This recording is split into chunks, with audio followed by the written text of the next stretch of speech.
Ce message vous est présenté par l'Assemblée chrétienne Le Tabernacle. www.letabernacle.net. Nous allons tester les limites de notre spiritualité.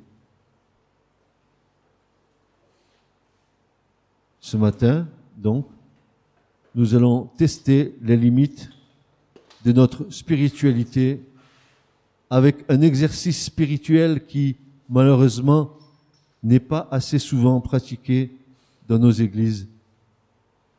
Je veux parler de l'exercice du pardon et de la réconciliation. Je voudrais qu'on comprenne bien ce que c'est que le pardon et la réconciliation. Et cet exercice-là va nous montrer les limites où nous nous sommes arrêtés dans notre soi-disant spiritualité pour savoir si vraiment nous sommes agréables à Dieu. Premièrement, nous devons donner une définition du mot pardon.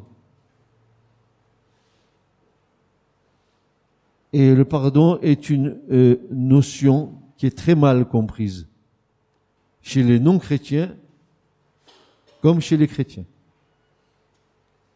Selon le dictionnaire Le Petit Robert, pardonner, c'est tenir une offense pour non avenue. Tenir une offense qui est inexistante, qui n'est pas arrivée. Renoncer à tirer vengeance d'eux. Voilà ce que veut dire la notion que donne le Petit Robert. Je répète, tenir une offense pour non avenue. Une offense pas arrivée, qui n'existe pas et qui est inexistante, et surtout renoncer à tirer vengeance d'eux. Alors d'abord, la première question qui se pose à nous, pourquoi pardonner et pourquoi est-ce si important que de pardonner? La première réponse est la suivante, c'est parce que Dieu nous le demande. C'est pas un homme, c'est pas une femme, c'est pas un ange, c'est Dieu. Dieu nous le demande. C'est une demande instante du Seigneur et c'est un acte de soumission au Seigneur. Je lis avec vous 2 passages dans l'Écriture parce que nous devons toujours appuyer ce que nous disons par la parole du Seigneur. Et nous irons dans l'Épître aux Colossiens.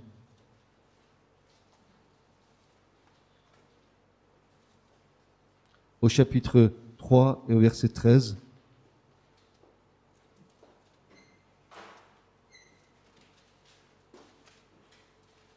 On va commencer par verset 12. Colossiens 3, verset 12. Revêtez-vous donc comme des élus de Dieu.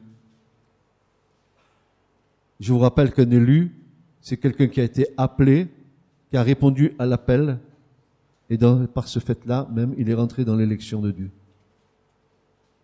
Il y a beaucoup d'appelés, dira Jésus, mais peu d'élus, parce que peu répondent à l'appel. Mais ceux qui ont été appelés de Dieu sont élus de Dieu. C'est pour ça que Paul va dire aux Colossiens, revêtez-vous donc comme des élus de Dieu, saints et bien-aimés.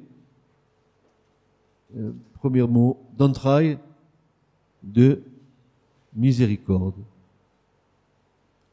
Qui veut dire, revêtez-vous de sentiments profonds,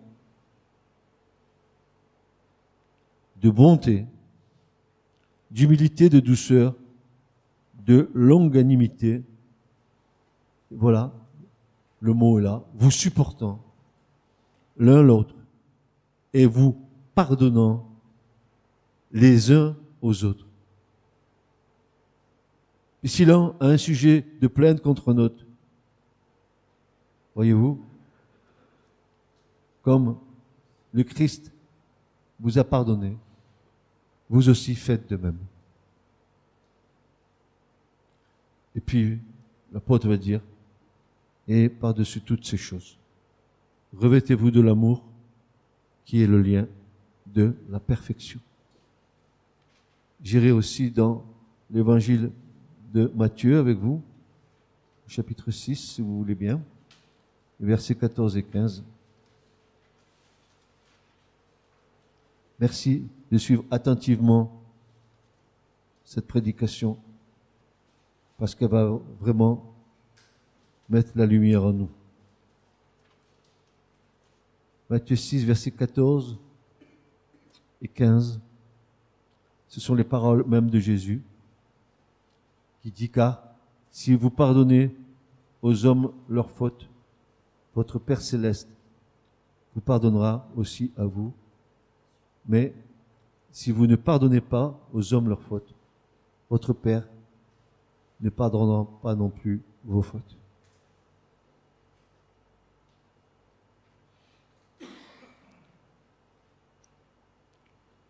Donc, premièrement, parce que Dieu nous le demande. Il nous demande de nous pardonner, parce que tout ça a un but précis. Le fait que nous nous pardonnions va nous montrer que d'abord, il y a eu un grand pardon qui a été fait à la croix. Que nous devons être des imitateurs de Christ. Alors, parce que premièrement, Dieu nous le demande. Deuxièmement, parce que Dieu nous pardonne. Si Dieu nous pardonne, pourquoi les hommes ne pardonneraient pas? C'est une conséquence du pardon reçu. Là, on va aller dans Matthieu 18. Je veux qu'on lise tous les versets, s'il vous plaît, ce matin. Matthieu 18, versets 23, 25.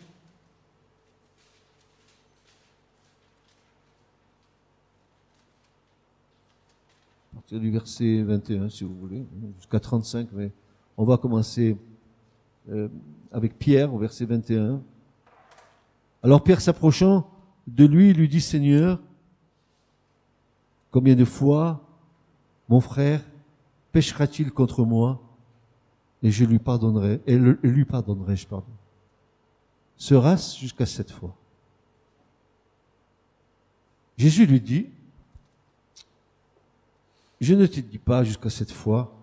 Je vois le regard du Seigneur envers Pierre, ce regard d'amour qu'il a dû avoir envers Pierre en lui disant, mais Pierre, est-ce que tu pourrais limiter le pardon de Dieu? Parce que si tu le limites en me disant ça, tu vas me limiter à moi sur la croix. Alors Jésus va lui répondre, je ne te dis pas jusqu'à 7 fois, Pierre, mais jusqu'à 77 fois.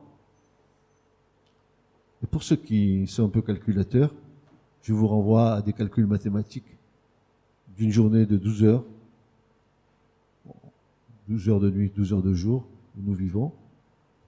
Et puis on va prendre ces 77 fois, on va faire une division dans le temps, et vous en apercevrez que ce que Jésus dit est en train de nous dire là, il nous dit, vous devez être tout le temps en état de pardon. Tout le temps. C'est pourquoi le royaume des cieux a été fait semblable à un roi qui voulut compter avec ses esclaves. Comme il lui commençait à compter, on lui amena un qui lui devait 10 000 talents.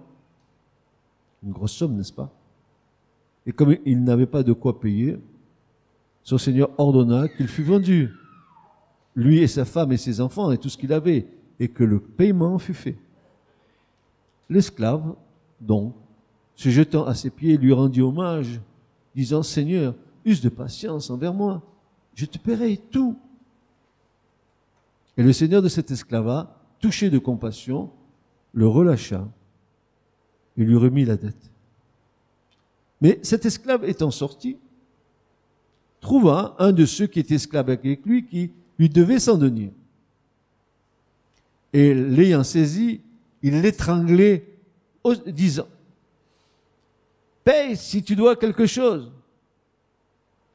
Celui donc qui était esclave avec lui, se jetant à ses plaies, le supplia en disant, use de patience envers moi et je te paierai. Et il ne voulut pas. Mais il s'en alla et le jeta en prison jusqu'à ce qu'il eût payé la dette. Or, ceux qui étaient esclaves avec lui, voyant ceux qui étaient arrivés furent extrêmement affligés. Oh oui, qu'on peut être affligé. Et s'en vinrent et déclarèrent à leur Seigneur tout ce qui s'était passé. Alors son Seigneur, l'ayant appelé auprès de lui, lui dit, « Méchant esclave, je t'ai remis toute cette dette, parce que tu m'en as supplié.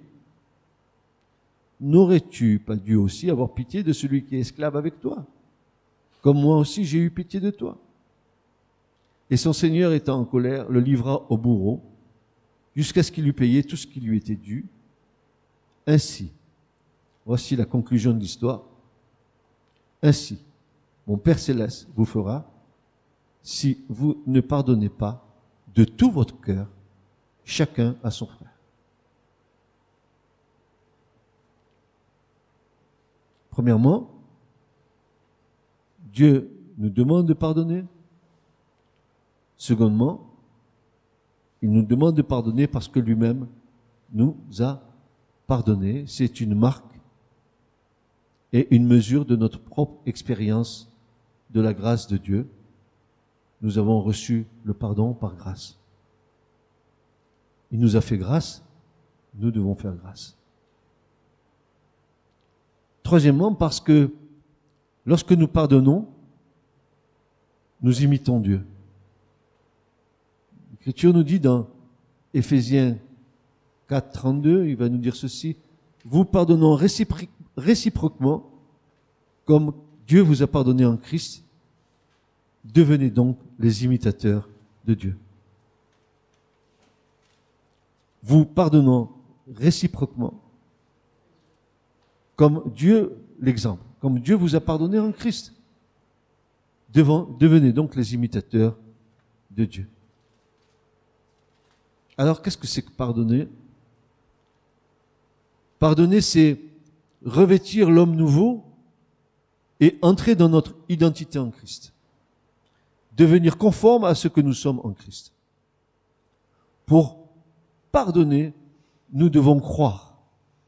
Ici surgit la vraie foi que Dieu donne à la personne habitée par le Saint-Esprit. Il va donner les ressources intérieures pour le pardon. C'est l'Esprit de Dieu qui va nous amener à pardonner. C'est par la puissance de l'Esprit. Nous allons voir que c'est pas uniquement par cette puissance-là que nous pouvons pardonner. Mais si l'Esprit de Dieu est barré en nous, ben nous allons voir les conséquences qu'il y a. Parce que, frères et sœurs, écoutez bien, le refus de pardonner nous éloigne de la communion avec Dieu.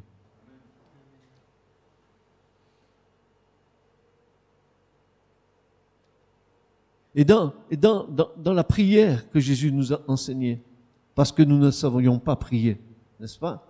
Quand Jésus va nous enseigner le Notre Père, nous demandons à Dieu de nous pardonner nos offenses, comme nous aussi nous pardonnons à ceux qui nous ont offensés. Il y a la réciprocité. Encore faut-il qu'il y ait réciprocité. Matthieu 6, 12. Et il est bien dit, bien sûr, si vous pardonnez aux hommes leurs fautes, votre Père Céleste vous pardonnera aussi. Mais si vous ne pardonnez pas aux hommes, notre Père Céleste ne vous pardonnera pas non plus vos fautes. Et moi, je crois que Jésus ici ne parle pas ici d'un pardon de salut. Il n'y a pas de mérite en ce qui concerne le salut, mais d'un pardon de communion avec le Père en tant qu'enfant. Quand nous sommes offensés, nous devons comprendre que le non-pardon est un obstacle à nos prières et à la bénédiction. Je répète, quand nous sommes offensés, nous devons comprendre que le non-pardon est un obstacle à la prière et à la bénédiction de Dieu sur notre vie, alors que le pardon va nous introduire dans une intimité nouvelle avec le Seigneur, rendre nos prières efficaces et libérer l'action de Dieu dans notre situation. Frères et sœurs, c'est pas moi qui dis ça, c'est l'Écriture. Je suis désolé, mais en tout cas, moi, je veux être agréable à Dieu. Alors certains diront, je ne peux pas pardonner. La première question n'est pas de pouvoir. C'est pas ça, c'est pas là le problème. La première question n'est pas de pouvoir, parce que c'est la puissance de Dieu qui nous donne le pouvoir de pardonner. Pas seulement, la première question n'est pas de pouvoir, mais la question est la suivante, c'est de vouloir. Tant que nous résistons à la décision de pardonner, nous résistons à Dieu et lui nous résiste.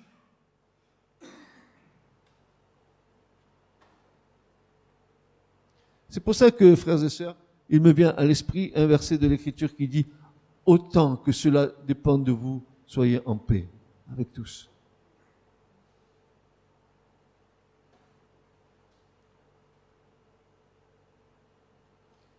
Le légalisme religieux et la propre justice sont des armes d'une extrême efficacité que nous mettons entre les mains de l'ennemi et qui les utilise pour s'opposer au pardon et à la réconciliation entre frères et sœurs. Oui, le légalisme religieux en nous est notre propre justice.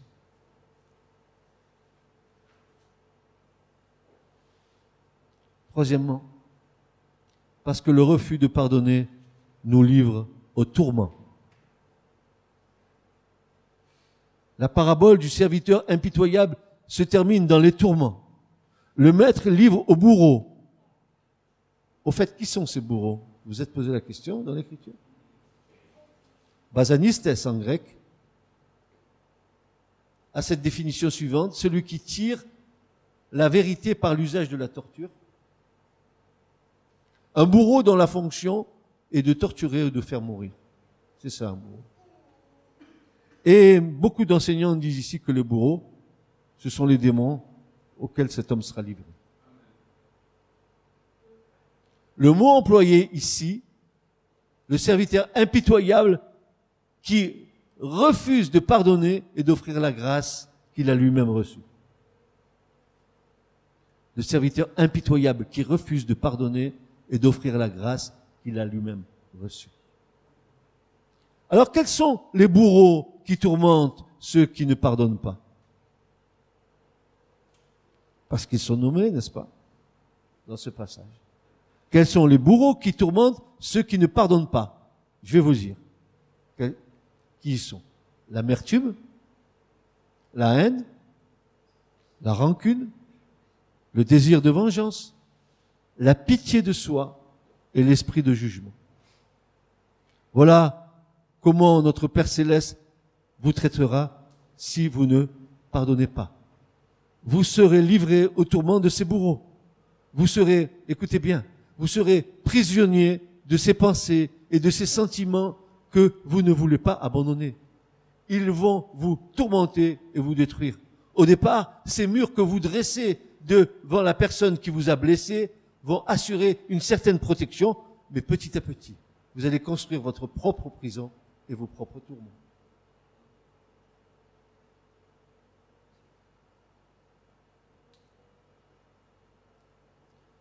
Parce que le refus de pardonner infeste ceux qui nous entourent. Hébreux 12, versets 14 et 15.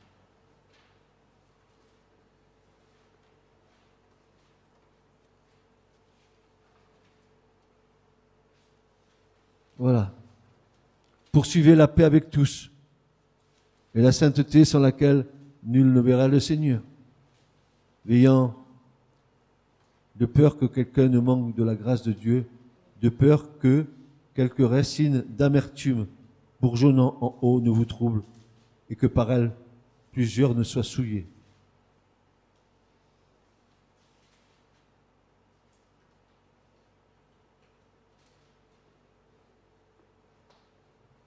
Recherchez la paix, dit l'Épître aux Hébreux, parce que le refus de pardonner infeste ceux qui nous entourent.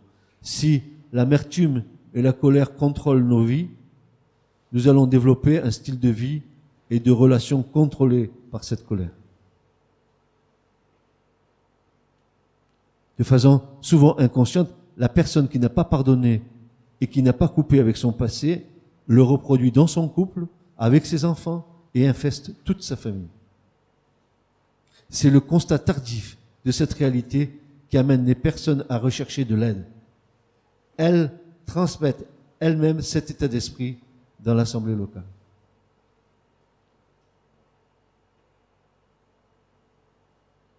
Parce que, cinquièmement, le pardon est nécessaire à la réconciliation.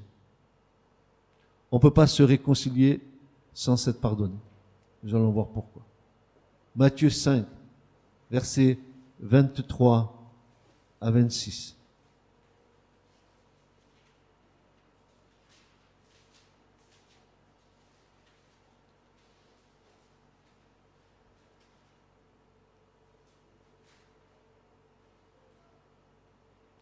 Moi, je vous dis, dira le Seigneur Jésus, moi, je vous dis que quiconque se met en colère,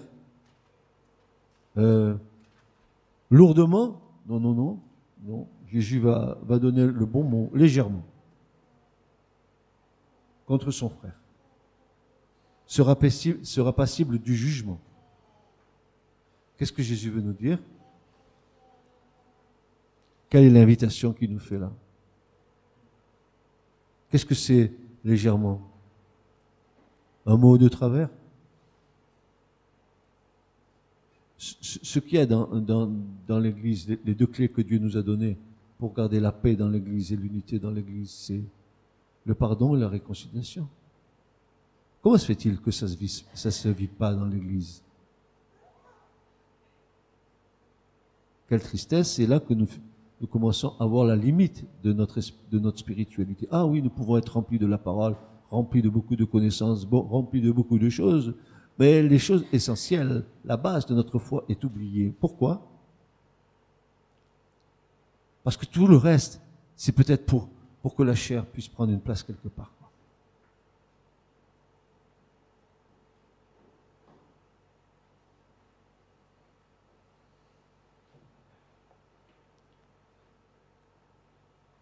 On ne va jamais loin dans la relation.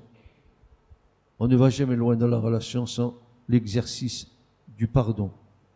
Vous ne pourrez jamais construire de relations profondes et durables si vous ne savez pas pardonner. Parce que le pardon, il se vit à tous les niveaux, pas seulement dans l'Église, dans les couples, dans les familles, dans les relations entre parents et enfants, dans le travail.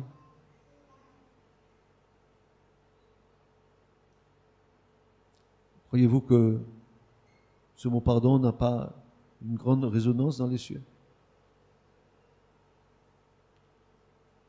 Comme Christ vous a pardonné, pardonnez-vous les uns les autres, n'est-ce pas? C'est bien ce qu'il dit dans l'Écriture.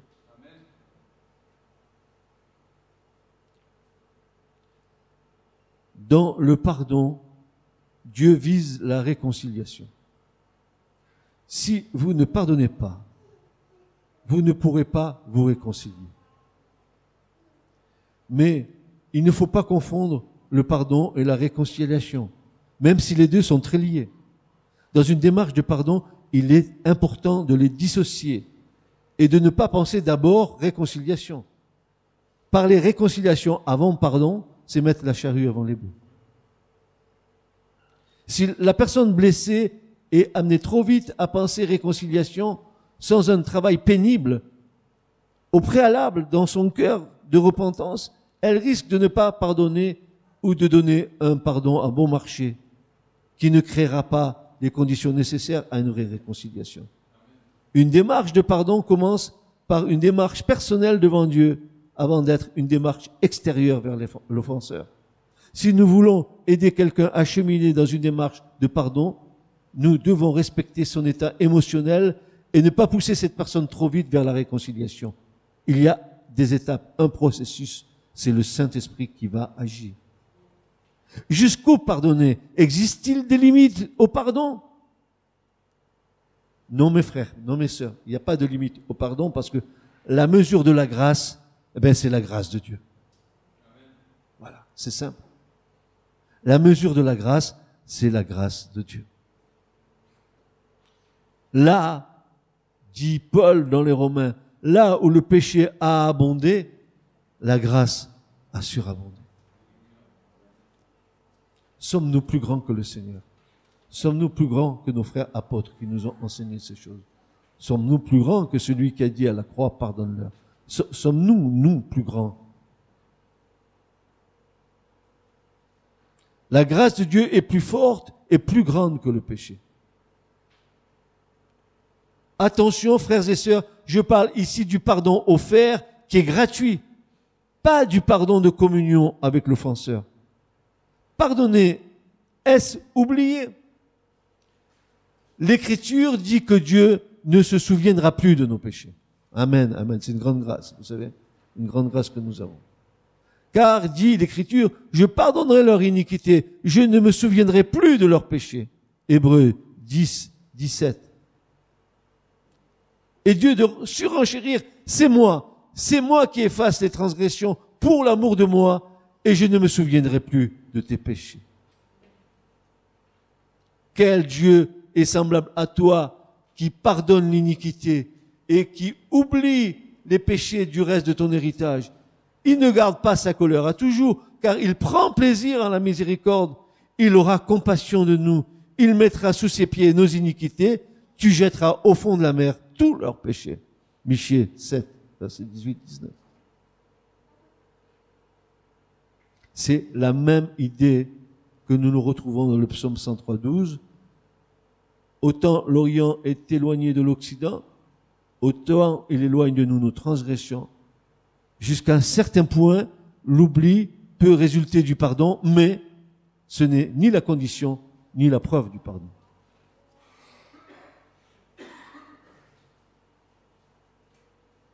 Alors voyons voir la similitude entre le pardon humain et le pardon divin. Les similitudes entre les deux. Le pardon humain est aussi une grâce comme le pardon divin. L'offenseur n'a pas à le mériter comme nous ne méritons pas le pardon de Dieu. La repentance de l'offenseur n'est pas un prix qu'il doit payer pour que nous lui pardonnions. Deuxièmement, le pardon humain est un pardon offert à l'offenseur. Une démarche de pardon consiste donc, premièrement, à rendre le pardon disponible pour l'offenseur. Cette démarche est totalement personnelle et intérieure. Elle procède et la repentance de l'offenseur. Elle précède la repentance de l'offenseur. Troisièmement, le pardon qui rétablit la relation. N'est-ce pas plutôt ce pardon du croyant que nous devons imiter? Parce que nous n'avons pas à exercer en tant qu'individu la justice à la place de Dieu. À la place de la société ou à la place de l'Église. Je répète cette phrase. N'est-ce pas plutôt ce pardon du croyant que nous devons imiter? Parce que nous n'avons pas à exercer en tant qu'individu la justice à la place de Dieu, de la société ou de l'Église. Le pardon humain signifie la remise d'une peine méritée. Le pardon divin n'est accordé qu'après l'exécution de la peine. À cause de sa justice, Dieu ne pouvait pas nous témoigner sa bienveillance sans expiation. Il fallait que Dieu soit apaisé envers nous, ce qui nécessitait un juste châtiment du péché. Pour qu'il y ait réconciliation entre le Seigneur et nous, il ne suffit pas que nous changions d'attitude. Il fallait que Dieu exerce sa justice. Dans le pardon divin, Dieu ne pouvait pas ne pas être juste. Dieu nous a réconciliés avec lui en Christ, sans imputer aux hommes leurs fautes. Mais s'il peut être nécessaire dans certains cas de sanctionner la faute par la discipline de l'Église ou par une action en justice, on ne peut pas considérer que le pardon humain doit impérativement être précédé d'un châtiment. C'est impossible.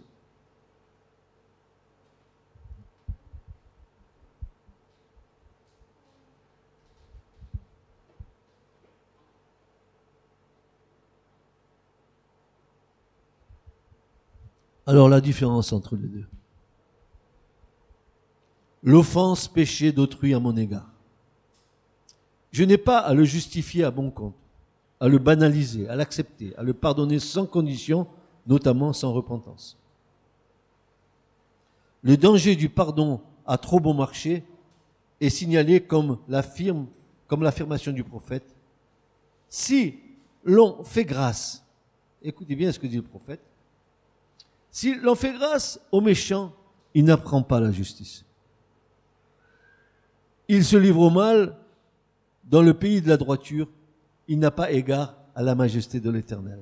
Ésaïe 26, 10. L'offense, blessure, me concerne, moi, dans ma responsabilité de décider de ce que je fais avec cette blessure. Une légitime colère. Vais-je la recevoir comme un autre passager ou comme un habitant permanent qui va tisser sa toile d'amertume, de haine, de désir de vengeance? Alors voilà. Si ton frère a péché, reprends-le. Et s'il se repent, pardonne-lui.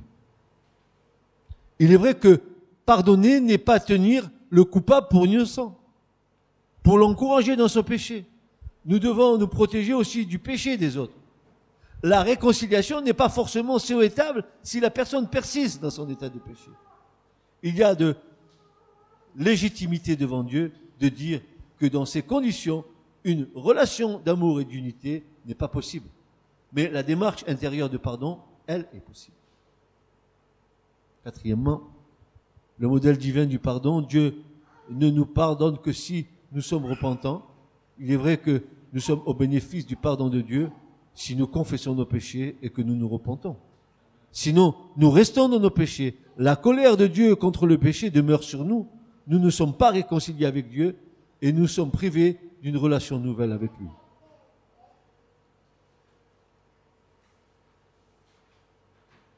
Frères et sœurs, je voudrais terminer ce message en laissant parler notre frère Jean, l'apôtre.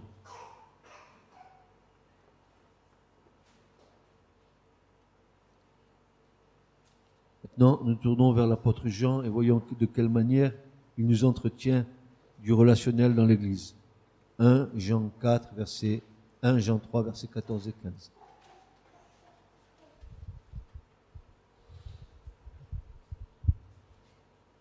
Comment?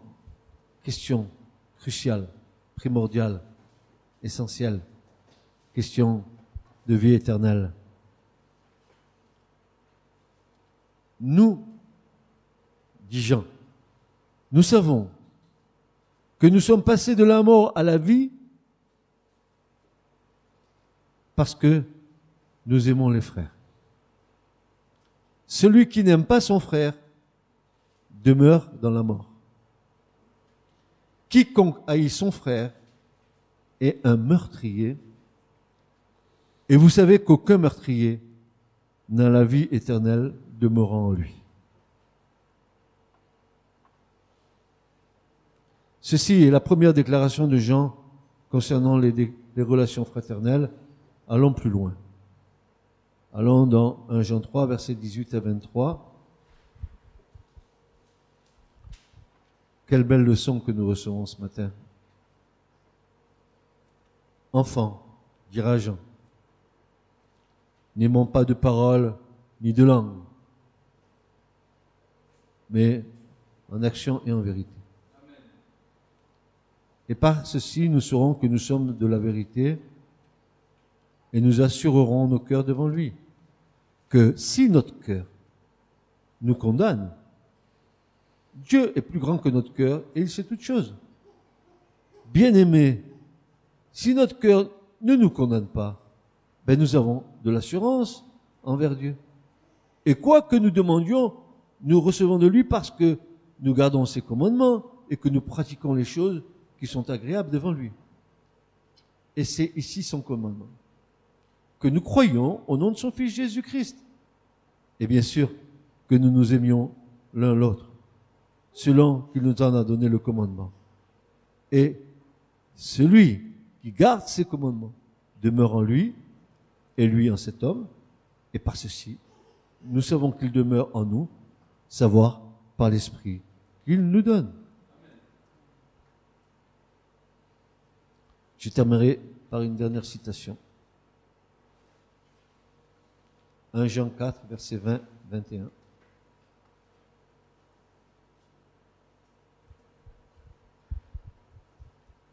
Et celle-là est forte. 1 Jean 4, 20, 21. Si quelqu'un dit « J'aime Dieu » et qu'il haïsse son frère, il est menteur. Car celui qui n'aime pas son frère qu'il voit, comment peut-il aimer Dieu qu'il ne voit pas? Quelle logique implacable. Implacable. Et on devrait s'humilier devant ce que vient d'entendre. Et nous avons ce commandement de sa part. Un commandement. Un, que celui qui aime Dieu aime aussi son frère.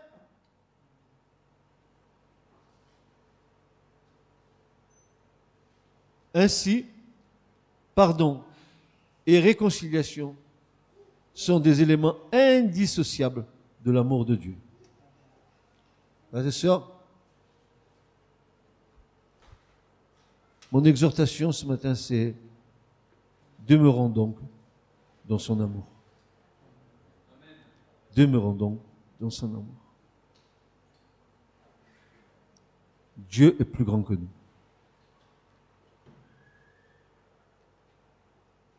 Personne,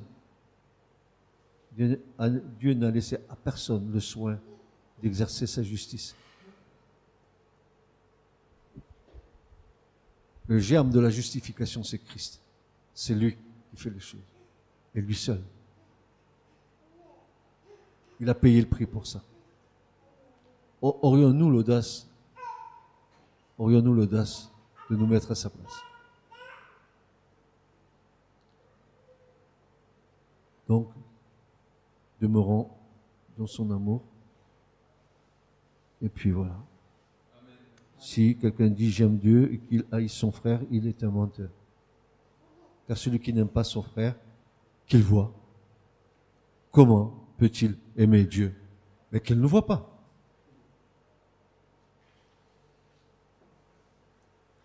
Que le Seigneur nous aide dans notre cheminement. Vous voyez, ce matin, on a passé un test dans notre spiritualité. Ah ouais, je connais la parole, je sais tout le grand sujet de l'écriture, tout ça. Oh là là, les dons, je suis spirituel, tout ça.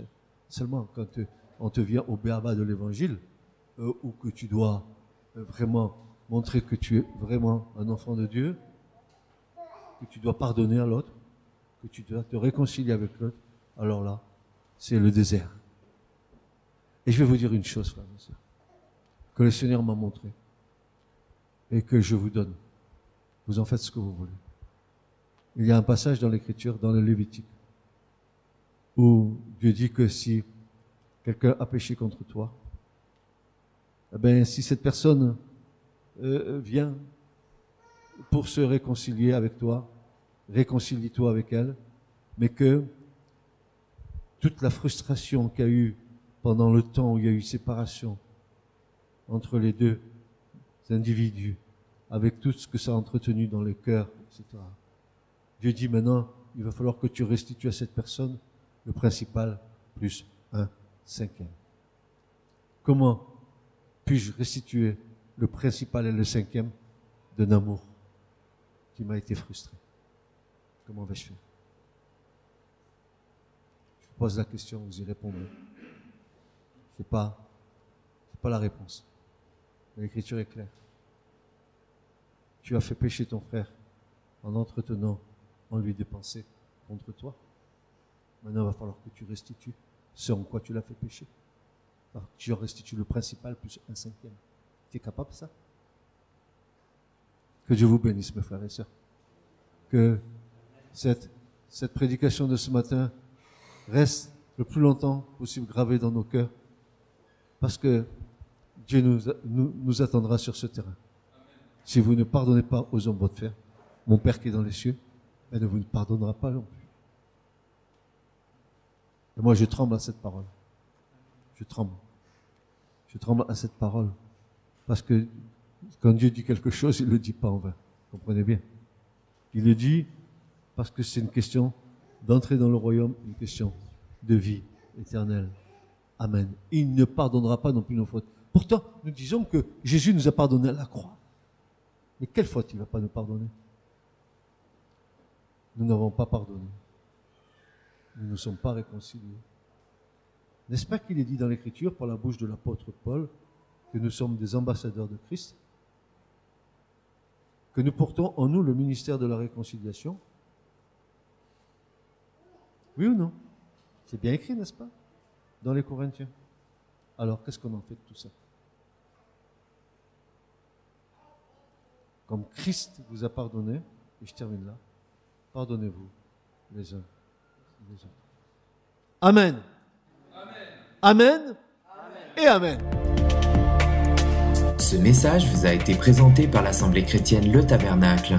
www.letabernacle.net